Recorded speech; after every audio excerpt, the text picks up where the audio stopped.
Masih di Indonesia Industry Outlook 2022 dan sekarang kita masuk ke sesi yang ke-6 dengan tema Channel Innovation Boom dengan pembicara Bapak Adi S. Lukman, Ketua Umum GAPMI, dan Bapak Yongki Susilo, Staf Ahli Hipindo, serta akan dipandu oleh moderator Bapak FM Sidarta, Managing Partner of Trade Marketing Indonesia.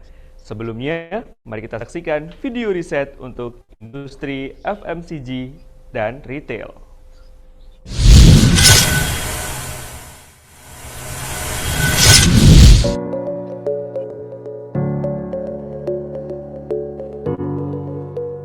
Pandemi COVID-19 membawa perubahan besar di berbagai industri.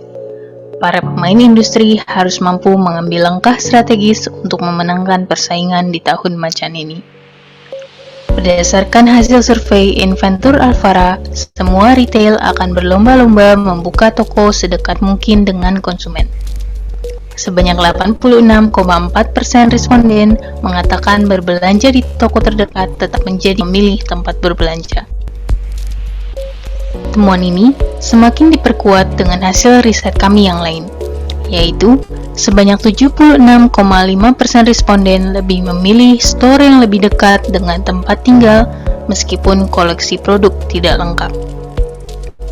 Sementara itu, untuk produk makanan yang fresh dan mudah expired seperti makanan segar, buah, dan sayur, sebanyak 89% responden lebih memilih berbelanja secara langsung di toko offline. Lantas, bagaimana wajah industri FMCG dan retail di tahun macan ini? Siapa yang akan menjadi pemenangnya?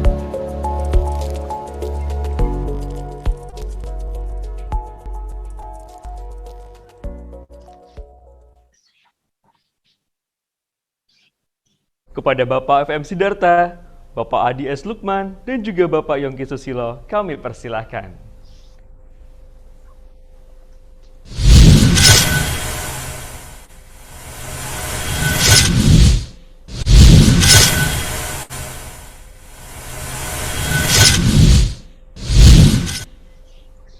Selamat siang, Pak Adi, Pak Yongki, apa kabar? Sehat-sehat semuanya? Selamat siang, Pak Sudarta. Sudah booster dua-duanya, Pak? Sudah, Pak. Udah S1, udah booster. Tenang. Baik, Pak. Sehat-sehat, terima kasih, Pak. Terima kasih, senang sekali kita ketemu lagi, Pak ya. Pak, ini mungkin langsung saja ke the heart of the matters gitu kan ya. Ini kan perubahannya yang di pandemi ini kan riset bulan Desember ya, kita lihat kondisi yang berubah dahsyat gitu ya. Nah, ini sebelum nanti kita bicara mengenai purchase-nya gitu ya. Dari sisi consumption seperti apa nih Pak? Boleh dikasih outlook-nya gitu ya. Dan kemarin selama pandemi ini seperti apa dan kemudian kira-kira akan seperti apa ke depannya? Silakan Pak Adi. Oke, baik. Terima kasih Pak Sudarta. Jadi ini event yang cukup bagus, cukup luar biasa ya. Kalau dari FMCG memang khususnya di industri makanan dan minuman, kelihatannya sejak Q3 kemarin tahun 2021 perkembangan positif sekali, meningkat, dan bahkan saya didukung juga oleh riset dari retail, nanti mungkin Pak Yongki bisa lebih detail, menunjukkan bahwa hampir semua produk kategori positif pertumbuhannya, dan industri mamin juga cukup bagus pertumbuhannya, setelah positif sekitar 3-4 ya, mungkin belum final ya, tapi jauh lebih bagus dibanding tahun lalu. Demikian juga utility di industri juga cukup meningkat, di mana yang parah itu tahun 2020, kemudian 2021 itu sudah cukup membaik di atas 70% lebih, meskipun belum kembali normal Pak. Normalnya harusnya di atas 80. Pertumbuhan pun biasanya kalau normal itu di atas 7-10%, tapi kita masih dalam recovery, proses recovery, dan tapi trennya cukup membaik. Meskipun industri makan minuman itu punya banyak tantangan yang luar biasa selama pandemi itu, kita mengalami, kalau saya catat ada 5 krisis utama yang dialami oleh industri makan dan minuman seperti itu. Oke Pak, kalau sebelum masuk tadi ya, 5 krisis tadi itu kan ada berbagai macam jenis produk Pak. Ya. Sampaikan angka total ya. Ada nggak jenis produk yang menonjol justru pertumbuhannya justru luar biasa di tengah pandemi ini, Pak? Kalau dari sisi kategori produk, tentunya yang paling menonjol baik dari sisi penjualan, investasi maupun kapasitas produksi adalah produk berbasis dairy industri. Dairy industri ini luar biasa, investasinya pun juga meningkat luar biasa. Bahkan investor asing banyak masuk di sektor ini, sehingga tahun lalu itu investasi meningkat sekitar 45% dari sektor foreign direct investment, dan kebanyakan masuk di sektor dairy. Ini yang kelihatannya mungkin sekaligus sebagai kebutuhan selama pandemi, makanan yang bergizi, susu itu sangat dibutuhkan, dan tentunya ini menjadi gejala umum bukan hanya di Indonesia tapi di banyak negara, sehingga kita lihat juga supply chain di global ini ada sedikit tantangan juga karena memang produk-produk demikian sangat dibutuhkan. Di samping itu tentunya produk-produk yang untuk memenuhi kehidupan di work from home ya, jadi banyak sekali konsumen yang membutuhkan pangan-pangan yang dia masak sendiri, home cooking, bumbu-bumbuan, tepung-tepungan, minyak goreng kan, yang ribut sekarang minyak goreng kan, juga luar biasa. Nah, itu memang sangat dibutuhkan karena ternyata banyak orang yang kembali ke home cooking ya, setelah lama kita tidak masak sendiri, ternyata banyak sekali orang yang mulai masak sendiri. Nah, itulah dibutuhkan. Termasuk juga frozen food karena dibutuhkan untuk bahan baku untuk dimakan di rumah, di paling tidak semi ready ya untuk dikonsumsi di rumah, mungkin dengan proses sederhana, dengan towing, dengan masak sedikit, sehingga ini juga sektor ini cukup baik. Bumbu-bumbuan juga sangat mendukung, seperti itu Pak. Tadi sempat Pak mention soal 5 krisis itu apa aja tuh Pak? Mungkin boleh sampai lihat outlook-nya ke depan seperti apa nanti ya. Jadi kalau kita lihat 5 krisis pertama itu tentunya krisis kesehatan ya, karena tahun 2020 awal kita pandemi, kemudian lanjutkan krisis ekonomi Pak, karena beberapa kuartal kita minus, kemudian dilanjutkan krisis logistik itu sejak Q3 2020 itu masalah logistik sangat luar biasa, sehingga biaya logistik di dunia, bahkan seluruh dunia itu meningkat tajam 5-6 kali lipat biaya pengapalan, bahkan sulit nyari kontainer, sulit nyari kapal, dan ini menjadi hambatan di dalam peningkatan perdagangan kita. Kemudian lanjut adalah sejak Q3 pertengahan tahun 2021 adalah krisis komoditi pangan, Pak, karena harga komoditi pangan ini meningkat luar biasa dan bahkan ada yang sampai 60-70%. Kita lihat sendiri sekarang dunia ini resetting karena semua harga komoditi meningkat luar biasa. Nah, kemudian lanjut krisis yang kelima adalah antara pangan dan energi ini sudah sulit dipisahkan, sehingga terjadilah krisis energi di banyak negara dan harga energi juga meningkat luar biasa karena sekarang bahan pangan itu banyak dipakai untuk energi. Indonesia kita tahu sendiri CPO, kemudian di negara lain seperti di Brasil itu tebu itu untuk energi kebanyakan, di Korea, di China itu umbi-umbian, singkong dan lain sebagainya itu dipakai untuk energi. Jadi kita harus menentukan sekarang kebutuhan pangan dan kebutuhan energi itu menjadi sangat beririsan ya. Jadi kita perlu kebijakan yang tepat dari semua pemerintah antara pangan dan energi ini. Seperti itu Pak. Oke, baik. Wah, ini pengantar yang baik nih. Kita mulai dari krisis transportasi. Kita ke Pak Yongki nih. Pak Yongki gimana Pak? Dua hal ya. Jadi yang pertama tentu saja adalah apa yang sedang terjadi, sudah dan sedang terjadi. Tadi sempat disampaikan bahwa ada orang lebih mencari retail yang lebih dekat ke rumah gitu ya, atau yang paling dekat adalah di laptop retailnya gitu ya. Nah, Pak Yongki sendiri melihat gimana nih Pak selama krisis ini terjadi dan mungkin kira-kira ke depan ini seperti apa? Silakan Pak.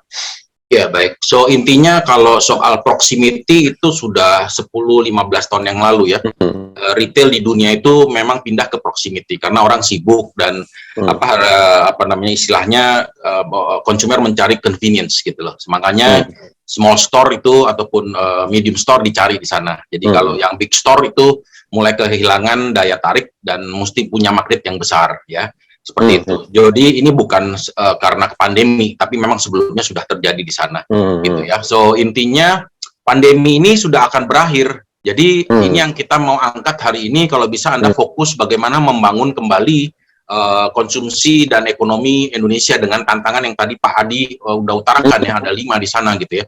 Jadi nggak perlu lagi mengingat soal pandemi gitu istilahnya ya, karena pandemi sendiri 2 tahun itu juga up and down. Kita sengsara ataupun kita mengadakan perubahan drastis ketika kita di lockdown, nggak boleh keluar dan macam-macam, makanya nyarinya toko yang deket. Tapi begitu di lockdownnya dibuka, Anda udah kabur ke Alam Sutra makan, ke Bogor, ke Bandung, ke Sentul, macam-macam gitu istilahnya.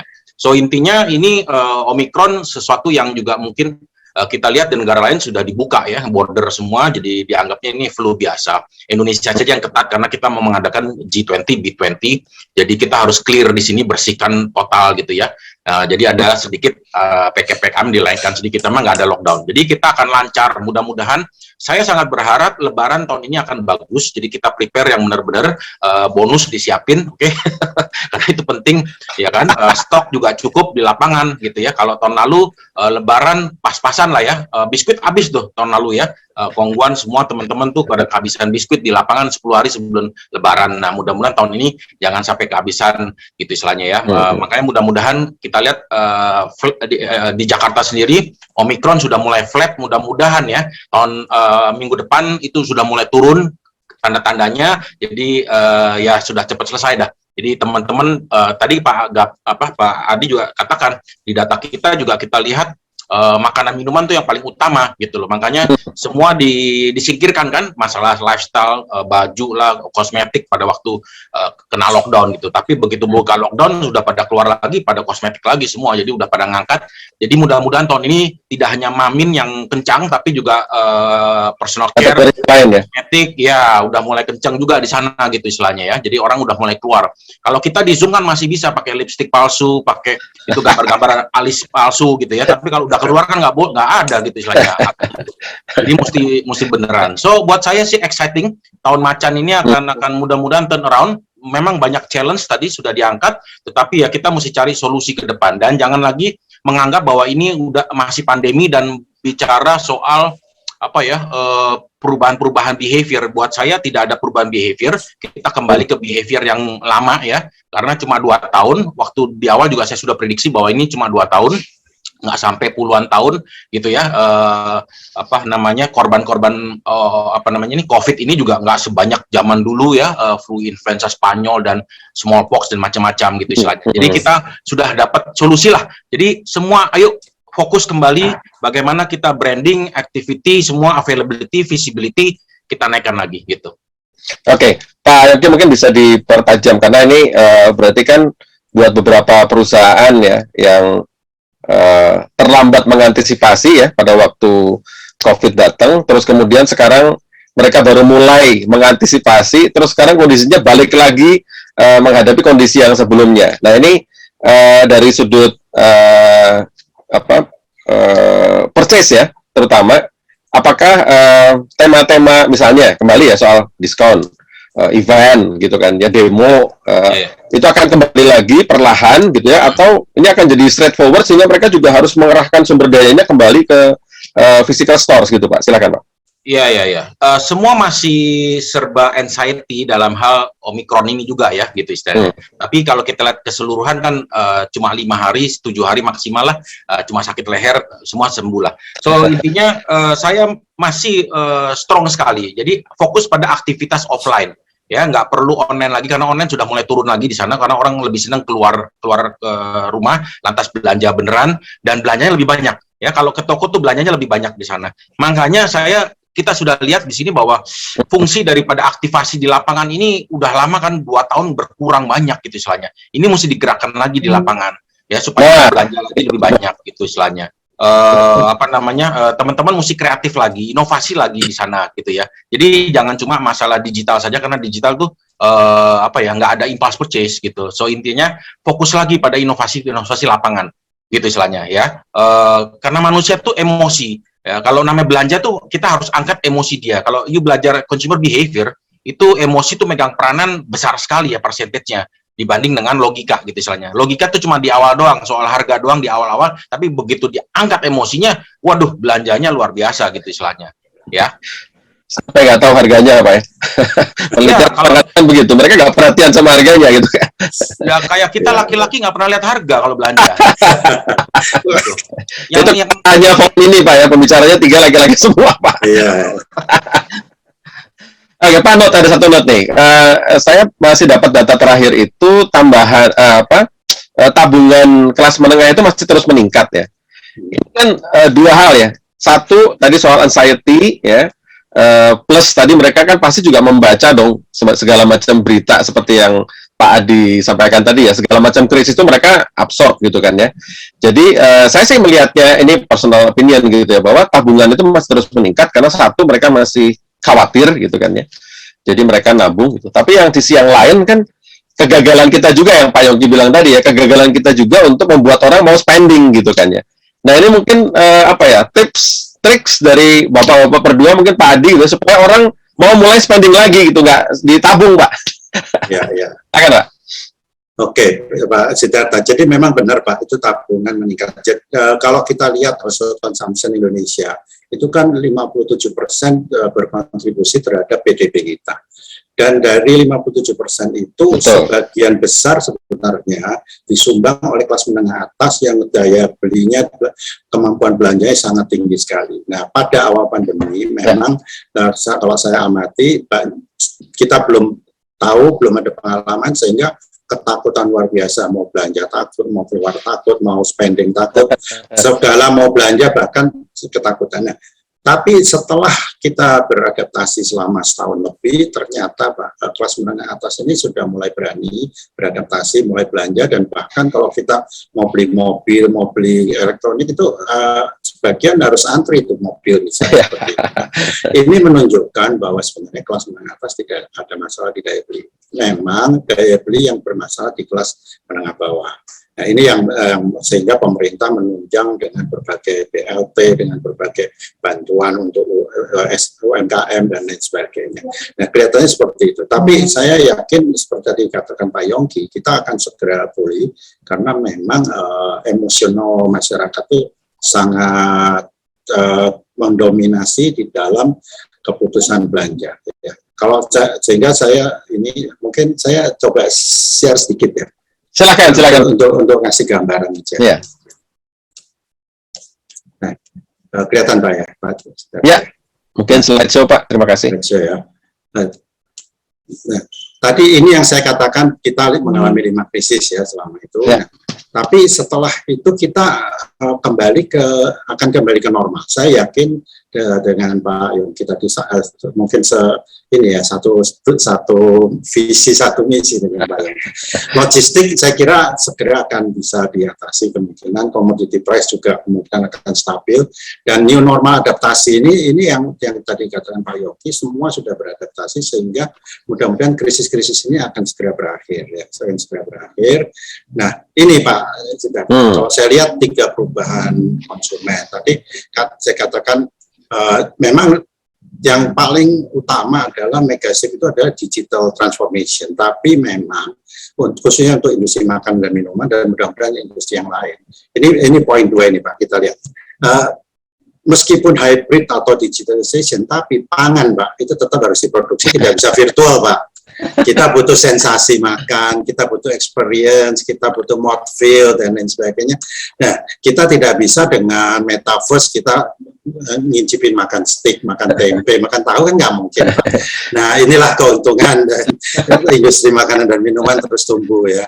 Nah, seperti itu Pak. Dan Indonesia Pak, ini didukung oleh 53% lebih generasi Z dan milenial yang literasi digitalnya tinggi, loyalitas rendah, dan membutuhkan new experience. Nah, inilah yang mendorong industri pangan kita terus berinovasi melayani generasi ini Pak. Dengan berbagai ini, digital itu hanya sebagai sarana, tidak bisa dipakai sebagai untuk menjual makan, sarana menjual, tapi tidak bisa. Tadi saya katakan harus makan ya makan, harus barang ya tidak bisa merasakan, saya merasakan jus mangga, tapi dengan digital kan nggak mungkin, Pak, seperti itu. Nah, itulah perubahan konsumen dan perubahan pasar yang menurut tadi Pak Yongki saya sejalan dengan pemikiran Pak Yongki. Seperti itu. Ini harus didukung oleh industrinya harus efisien, harus sinkron cepat. Dan tapi tantangan di dunia supply chain makanan minuman, Pak, nasionalis proteksionisme ini sangat tinggi, Pak, sekarang. Jadi masing-masing negara gara-gara perang dagang kemudian dilanjut dengan krisis kesehatan dengan pandemi COVID. Ini nasionalis proteksionisme semakin lama semakin tinggi masing-masing negara, sehingga masing-masing negara semakin proteksi, dan kita butuh pemimpin dunia yang bisa membuat kolaborasi antar negara, Pak. Ini yang kita butuhkan. Nah, mudah-mudahan Indonesia dengan G20 presidensi ini bisa menjadi pendobrak untuk menghapus nasionalis proteksionisme yang sangat tinggi ini untuk memperlancar perdagangan antar negara. Inilah yang menurut saya yang harus diperhatikan. Mungkin stop dulu atau lanjut nanti. Satu lagi mungkin Pak, itu aturan pangan itu maksudnya gimana Pak? Oke. Jadi aturan pangan itu semakin ketat, Pak, sekarang. Masing-masing negara sekarang merubah aturan pangan, misalnya standar labelnya, standar keamanan pangannya. Dan baru-baru ini misalnya Eropa, China misalnya, per 1 Januari ini merubah dengan CAC-nya merubah supaya semua industri pangan yang akan ekspor ke China harus terdaftar, harus bisa diaudit, kemudian labelnya harus sesuai dan lain sebagainya. Ini aturan yang berat. Di Eropa semakin zero tolerance untuk berbagai residu misalnya.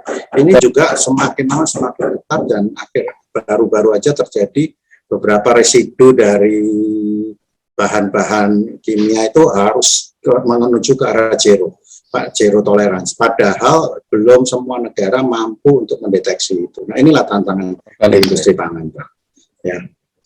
Oke. Boleh ke Pak Yongki, Pak? Ya, oke, saya stop dulu ya. Sepertinya Pak Adi juga sepakat ya, jadi bahwa akan terjadi transisi kembali untuk orang belanja offline ya, belanja ke toko ya. Karena perlu untuk merasakan sensasi ya. Benar. Bukan hanya makannya, tapi mungkin baunya, suasana dan lain sebagainya. Kalau Pak Yongki sendiri melihat berarti fungsi digital atau transformasi digital akan lebih banyak di sisi marketing gitu Pak ya, untuk membuat orang datang, bukan untuk proses belanjanya sendiri gitu Pak.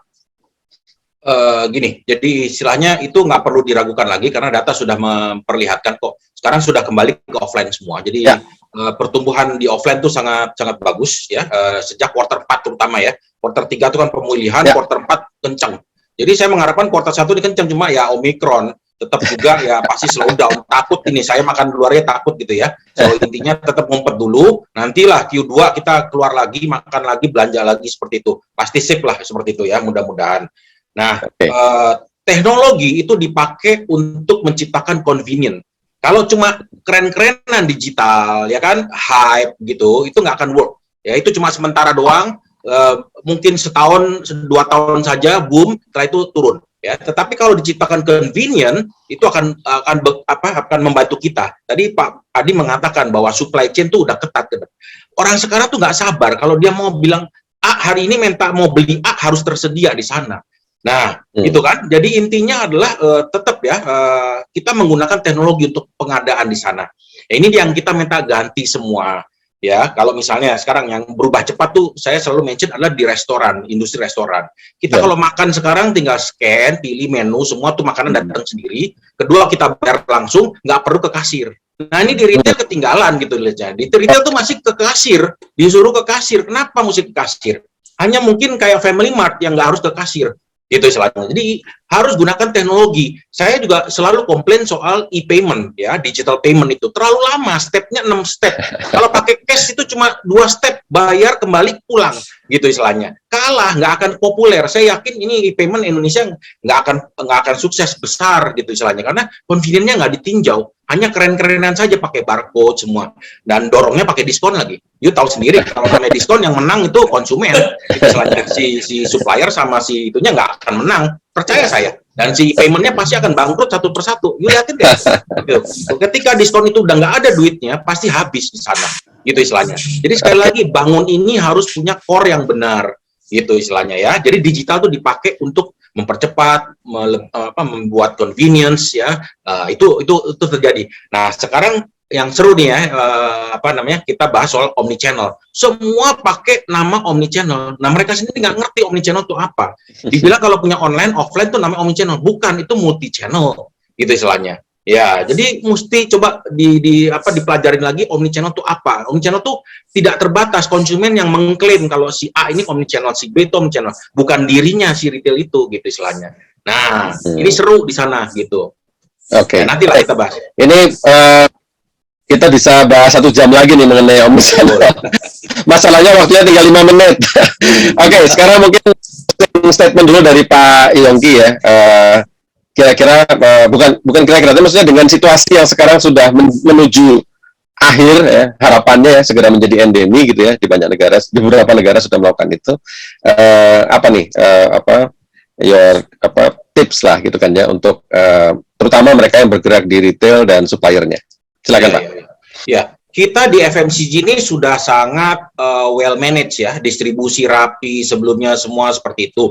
Jadi nggak banyak terganggu lah, tinggal kita rebuild lagi. Kita sudah lihat tadinya namanya JT, General Trade itu turun di masa pandemi kan, karena nggak bisa berdagang, nggak dapat barang. Tapi sekarang udah mulai tumbuh lagi. Saya sudah melihat angka beberapa growth-nya lumayan bagus gitu istilahnya ya kan. Nah, tinggal keseluruhan. Saya melihat fokus lagi pada availability dan visibility. Gitu loh, ya jangan terlalu rely sama online gitu istilahnya. So harus hadir itu produk. Tadi kan survei udah mengatakan mau yang paling dekat, karena paling dekat apa? Pasti ada cepet ngambil barangnya di sana. Nah kalau cepet-cepet datang tapi nggak ada barangnya, ya bubar juga, nggak keambil di sana gitu istilahnya.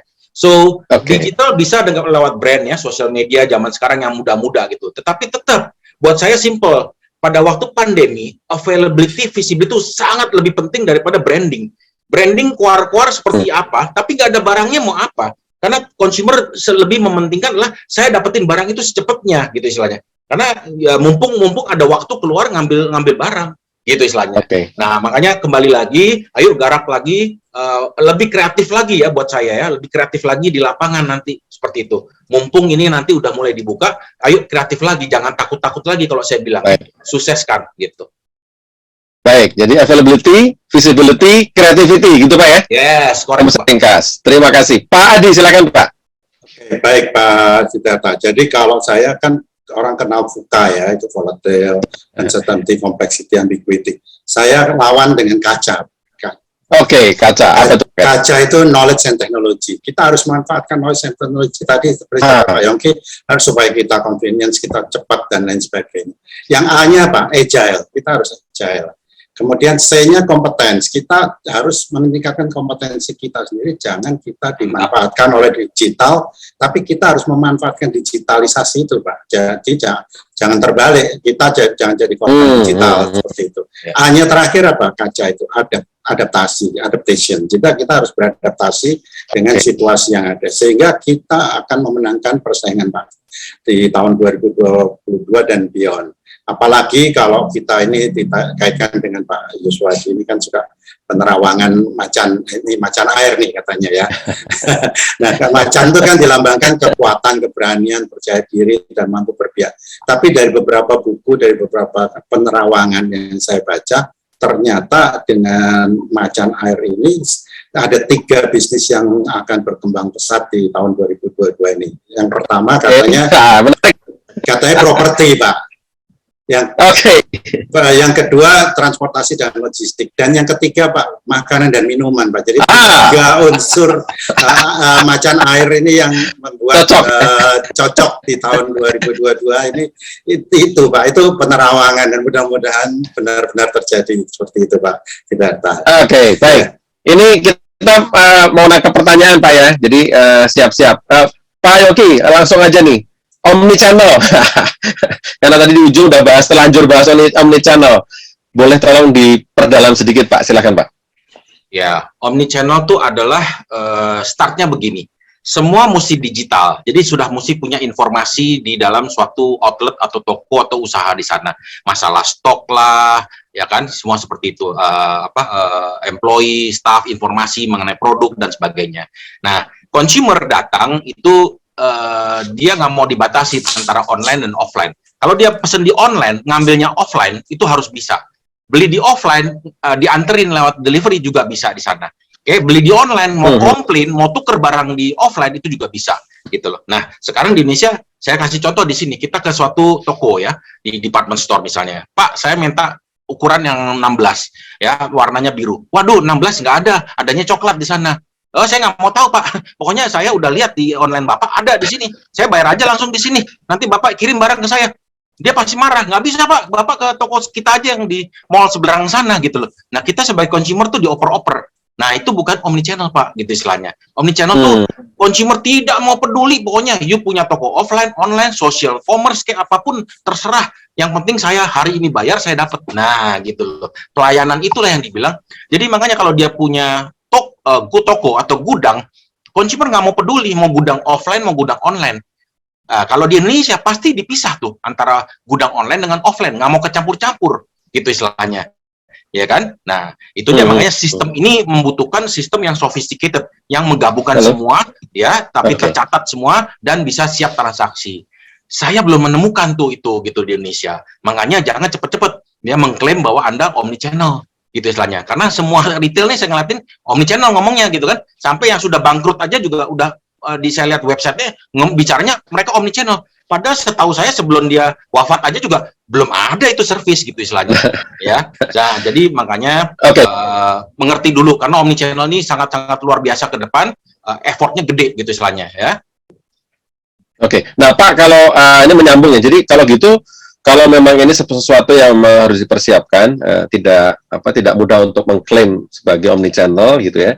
Artinya kan ada yang harus disiapkan gitu. Nah, menurut Pak Yongki yang paling awal dulu deh, kalau sebuah retailer chain gitu ya mau menuju ke arah omnichannel, yang paling basic gitu ya, apa mereka harus siapkan? Ya, pertama adalah digitalisasi internal ya, masalah stok, masalah proses bisnisnya semua itu disiapkan di sana. Ini baik retail maupun manufaktur ya. Seperti itu gitu istilahnya. Sehingga kedua adalah yang paling penting lagi adalah customer database. Ya, harus punya customer database. Di Indonesia coba kita punya customer database di waktu pandemi. Ya, mungkin 50% masalah sudah di-solve karena masih bisa tetap jualan gitu istilah. Masih bisa connect dengan si customer di sana. Bapak mau apa? Saya ladenin di sana gitu. Nah, karena customer yang nggak ada, dia mentok di sana. Masih mengharapkan spending lagi, yaitu di sosial media, marketing lagi di sana, gitu istilahnya. Di Indonesia nggak memikirkan jangka panjang soalnya. Mudah-mudahan ini ke depan sudah mulai memikirkan mengumpulkan customer database, seperti itu ya. Nah, ketiga adalah komunikasi, ya, komunikasi antara si manufacturer, si retail gitu dengan si customernya di sana, gitu ya, supaya bisa mengantisipasi ke depan. Karena lama-lama kan tadi sudah di-touch ya di earlier sessions itu masalah artificial intelligence. Dengan punyanya customer database bisa mempelajari consumer behavior dia, belanjanya tiap hari apa yang dibelanjain, kalau belanja tuh selalu ada item apa semua, itu bisa memprediksi ke depan. Nah, jadi kita bisa menawarkan sesuatu yang relevan ke dia. Gitu istilahnya ya. Dan ini akan bertautan terus. Ini marketing yang sangat murah mestinya.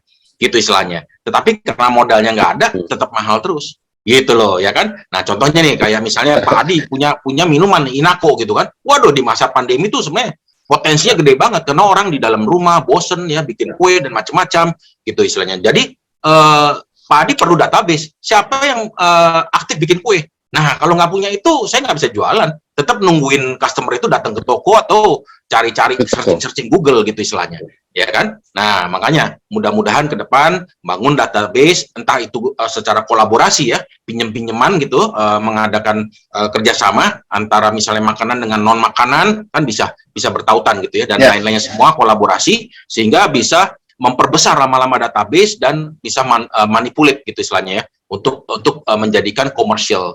Gitu loh, seru deh pokoknya kalau ke depan dengan digital. Oke.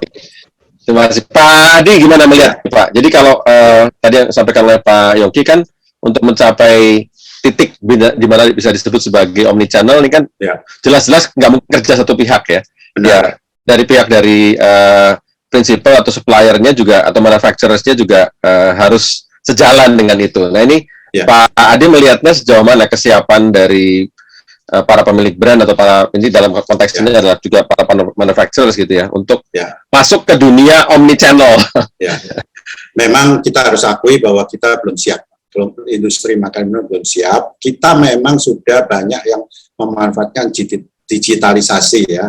Seperti tadi yang dikatakan Pak Yongki, digitalisasi tapi parsial dan belum masuk ke dalam benar-benar omnichannel. Karena kita perlu big data yang sangat butuh waktu ya, ada timeline-nya dan lain sebagainya. Ini yang butuh waktu, Pak, tidak bisa karena kita masih dalam proses ke sana. Tapi saya yakin dalam waktu secepatnya ada beberapa industri yang akan siap ke sana. Saya baca di beberapa negara ya, terutama di Amerika, misalnya mereka akan tahu, misalnya outlet ini akan tahu customer A itu biasanya belanja tiap hari apa aja yang dibelanjakan, dan sehingga mereka selalu siap gitu dengan stok yang ada yang tadi katakan Pak Yongki. Nah inilah yang kita harus siapkan. Tapi tantangan di Indonesia Pak, database ini sangat butuh infrastruktur yang memadai, butuh security data security ya.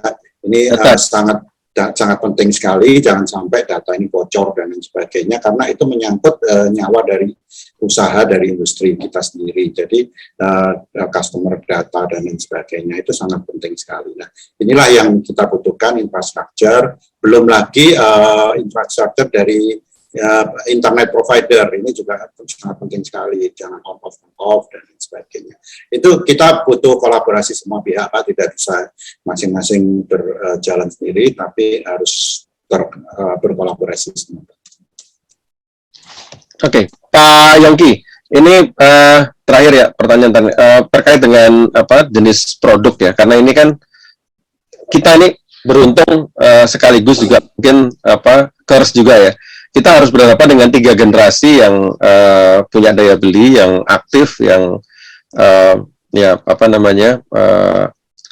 punya inilah daya tawar gitu, sehingga pilihan produk itu menjadi penting gitu ya, jenis produk, varian baru, bahkan mungkin produk baru gitu ya. Nah Pak Yongki melihat ke depan gimana nih Pak untuk perusahaan-perusahaan, artinya setelah pandemi ini bergeser ke arah endemi gitu ya, penerimaan terhadap produk baru itu seperti apa ya? Menurut Pak Yongki gimana? Ya. Waduh, ini topik luar biasa. Untung diangkat ya. So, intinya ini akan banyak produk baru ya. Konsumen juga bosan ya. Dia selalu mencari. Anda lihat aja ya, yang namanya boba, namanya kopi, muncul terus ya inovasi-inovasi baru. Sama produk lain juga demikian. Nah, ini yang saya sedang pikirkan juga, karena saya juga konsult ke suatu company juga FMCG di sini, bahwa yang beda ini ketika kita launching nanti gitu loh, ya kan, masuk nggak ke niche-nya atau ke wants-nya orang-orang baru di sini gitu. Saya yakin ada perubahan untuk terutama yang muda-muda di sini gitu istilahnya. Nah ini consumer insight-nya yang perlu diteliti lebih dalam lagi di sini. Apa maunya mereka gitu loh, ya kan? Karena pasti berbeda dengan zaman dulu. Kalau kita mau launching produk, kita punya feeling lah, guts gitu loh. Karena saya melihat banyak sekali launching produk tetapi kok nggak pick up ya gitu istilahnya, ya kan? Produk baru di sini gitu istilahnya. Apakah ini nggak kena masalah soal positioning brandingnya, komunikasinya, ya, atau produknya gitu istilahnya. Nah ini sangat menarik nih, makanya kita mesti enrich lagi, mungkin buka topik lagi di sini ya, pakar-pakar membuka consumer insight untuk segmen-segmen yang terutama yang muda-muda ini gitu loh istilahnya. Oke, kalau yang premium gimana Pak? Premium tetap akan kencang gitu ya, semua akan premiumisasi, ekonomi Indonesia akan meningkat terus. Kita dari menengah ini ada tiga stage kalau buat saya, low, mid, and upper. Nah, ini mid yang lagi akan berkembang. Anda lihat semua produk premium naik semua, mobil yang laku juga yang lebih tinggi tingkatannya, produk juga demikian gitu. Duitnya banyak soalnya kelas menengah ke atas. Jadi Pak Adi sudah angkat gitu ya, duitnya banyak, tinggal dia beliin. Tapi pasti belinya mau yang lebih bagus, nggak mau yang lebih ini. Apalagi orang sekarang yang dinamakan Prof Renald Kasali flexing gitu ya, buat show off juga gitu istilahnya. So intinya akan tetap premisasi semua ke atas ya. Launching juga demikian gitu, meskipun nanti jualnya dengan harga affordable itu lain lagi gitu istilahnya ya. So Oke. Jadi trennya ke depan jangan takut menunjukkan produk baru. Yang penting memahami ya.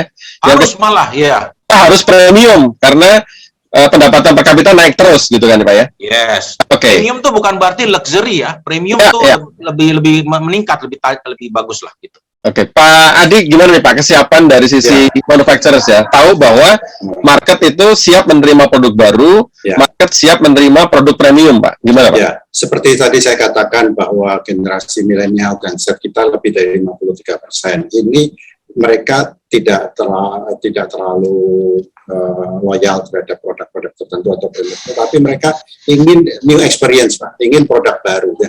Inilah kesempatan dari industri untuk menciptakan produk-produk baru untuk melayani ke permintaan mereka. Ini yang kita lihat, sehingga tadi saya sepakat dengan Pak Yongki bahwa kita harus terus berinovasi untuk menciptakan produk baru.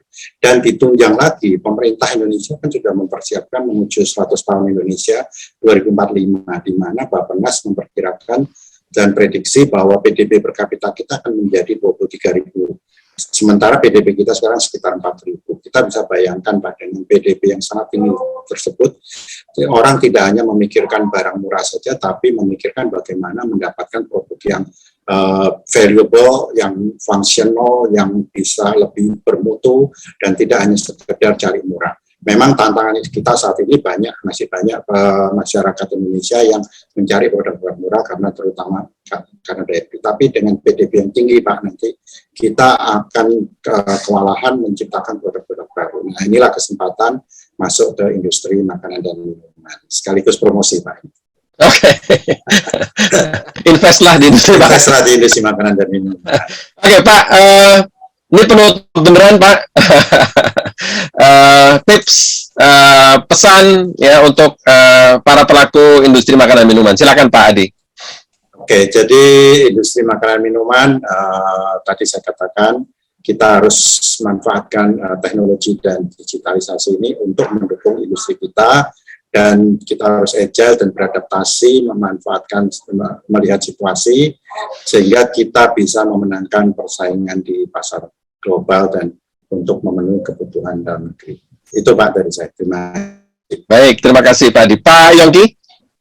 Ya, so intinya adalah ayo kita melangkah ke satu era baru ya. Kita berpikir 10 tahun ke depan. Jadi kita siapkan tren yang sebenarnya buat 10 tahun mendatang ya, gitu istilahnya. So intinya bukan soal online offline, bukan ya. So intinya adalah memang taste semua harus disiapkan apa yang excitement mereka, karena semua orang inovatif gitu istilahnya. Jadi Anda mesti membedakan diri lebih inovatif lagi, tapi masuk ke dalam needs dan wants-nya atau imajinasinya si konsumen gitu loh ya, bukan kayak dulu lagi pakai apa ya, pakai kira-kira dan sebagainya gitu. So it's going to be exciting era ya, serba perubahan. Ini tikungan, jadi Anda kalau mau juara ambil posisi di tikungan gitu ya, jangan di jalan lurus, gebernya kelamaan gitu susah. Ya. Baik, jadi kreativitas tetap nomor 1 ya kelihatannya ya, keberanian untuk berinovasi ya. Baik, terima kasih Pak Adi, terima kasih Pak Yongki untuk penjelasan diskusi meskipun singkat, saya kira sangat-sangat ini ya, menginspirasi kita ya untuk siap menghadapi the next step ya, the next normal ya. Saya izin untuk menutup sesi ini, semoga Bapak Ibu semua, Bapak berdua ya, sehat selalu dan tetap menginspirasi. Jangan lupa tetap saksikan sesi berikutnya di Indonesia Industry Outlook 2022, Fast and Brave, the Year of the Tiger. Oke, terima kasih semuanya.